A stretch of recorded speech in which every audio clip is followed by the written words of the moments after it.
The White House says U.S. President Barack Obama was informed of the agreement Monday night. He spoke by phone with Secretary of State John Kerry and welcomed the closing of negotiations. CCTV's Roee Ruttenberg has been following the American reaction. Roee, what can you tell us? Asiya, no doubt Obama is feeling very confident at the moment. We know he told his negotiators to stay put at those talks as long as a good deal was within reach. Deadlines, of course, came and went. In the end, President Obama appears to have gotten what he wanted. Barack Obama has spent much of his second term as U.S. president pushing for a deal with Iran. Political capital, he says, he was not afraid to spend. This deal demonstrates that American diplomacy can bring about real and meaningful change. Change that makes our country and the world safer and more secure. This deal offers an opportunity to move in a new direction. We should seize it. With the tough part in Vienna out of the way, the White House now has to convince lawmakers in Washington not to block the deal. This isn't about Democrats or Republicans. It's not a partisan issue at all. It's about right versus wrong. And we're going to do everything we can to get to the details. If, in fact, it's as bad a deal as I think it is at this moment, we'll do everything we can to stop it. That won't be easy. Obama has threatened to veto any legislation that gets in the deal's way. Lawmakers would need a two-thirds majority to overturn his veto, numbers that would, by all accounts, be tough to come by.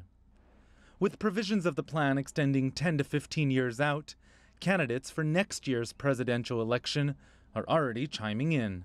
We have to treat this as an ongoing enforcement effort, which I certainly strongly support, and as president would be absolutely devoted to ensuring that the agreement is followed. We need a president who will terminate that bad deal with Iran on day one. I will terminate that deal. I will put in place crippling economic sanctions on Iran, and I will convince our allies to do the same.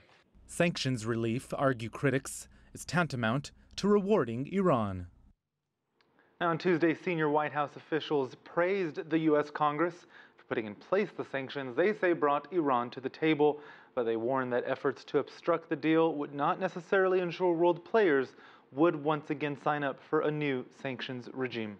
So speaking of sanctions, Roee, it seems the administration is using the word suspended, not lifting. What is the difference here? That's right. There was this call on Tuesday morning with senior Obama administration officials speaking on background, only several officials on the call, and they were using the word sanctions suspended as a terminology.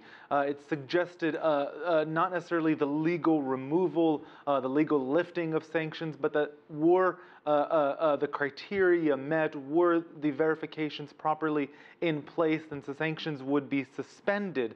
That implies, of course, some sort of temporary period, and also suggests to the critics that they could quickly be reimposed if they needed to. And that was a clarification made by these senior officials in an effort to reassure critics of the deal that this is not, that there would be mechanisms in place to bring these sanctions back. One other note, of course, the Obama administration and President Obama will be dealing with lots of questions following this deal. This report, more than 100 pages long, a lot of information in it, many people now reading it. We understand that the White House and the President himself will be giving a briefing on Wednesday here in Washington. No doubt many of these questions will come up and lots of answers will need to be given.